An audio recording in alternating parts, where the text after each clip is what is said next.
Alright, welcome back to the channel. Today I'm giving you a very quick crash course in UFC 4's new submission system. There's actually two different systems in the game, one for choke submissions and one for joint submissions, but they're both built around the same concept. So I'm going to show you choke submissions first. When you enter a choke submission, this circle with two bars will appear on screen. One bar is yours and one bar is your opponent's. You can move your bar around using the left stick. The attacker's aim is to keep their bar on top of yours, so your goal when you're trying to escape is to keep your bar away from theirs. So essentially it's a cat and mouse game. The key concept here though is the quicker you move your bar around the circle, the larger your bar will become. And obviously the larger your bar is, the easier it is for your opponent to catch you. So you need to find a balance between moving just fast enough to stay away from the attacker, but not too fast so that your bar becomes really big. Joint submissions are very similar, just with two key differences. Firstly, the HUD is slightly different, so rather than a full circle, you get this kind of semicircle on screen, meaning there's less room for you to move around in. Secondly, you control the bar using the back triggers on your controller rather than the left stick like choke submissions. Apart from these two differences, the minigame's pretty much the same as the first one. You have to keep your bar away from your opponent's bar.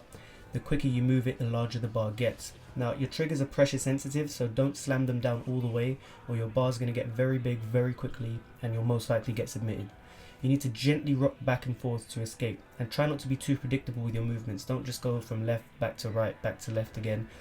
Try and maybe fake going right and then go left or something like that, because that will make it a lot harder for your opponent to track your movements. Now, sometimes during the submission you'll get these button prompts on screen. The one on screen right now is chain. There's two others I've seen, so there's chain, there's strike, and there is slam. And it all just depends on who presses it first out of the attacker or the defender. So the one on screen, chain, if the attacker presses it first, they'll advance to like a more advanced stage of the submission. If the defender presses it first, it will prevent the attacker from doing that. Strike, whoever presses it first strikes the opponent, which if you're defending, it will give you an advantage in escaping. If you're attacking the submission, it will give you an advantage in finishing the submission. The last one is slam, so if the defender presses that first, they'll pick up the attacker, slam them and escape the submission. If the attacker presses it first, they'll just prevent the defender from doing that. Alright, so now I'm going to walk you through a few clips of me attacking submissions in online fights. In this first clip, I'm fighting as Kamaru Usman. I managed to get the guillotine choke in, and as you can see at first, my opponent's moving his bar around very quickly, so his bar is getting big. I was confident I'd be able to get the finish. Unfortunately, I bottled it because his movements became a lot slower and they became a lot more random, so I found it difficult to keep up. Also, I don't know about you guys, but I found the choke submissions a lot more difficult because when it's a full circle rather than a semicircle that you get in the joint submissions, there's just so much more room for movement.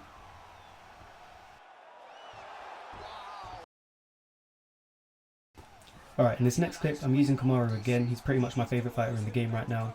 And my opponent here he basically has no idea what he's doing. Use this guy as an example of what not to do when you get caught in a joint submission.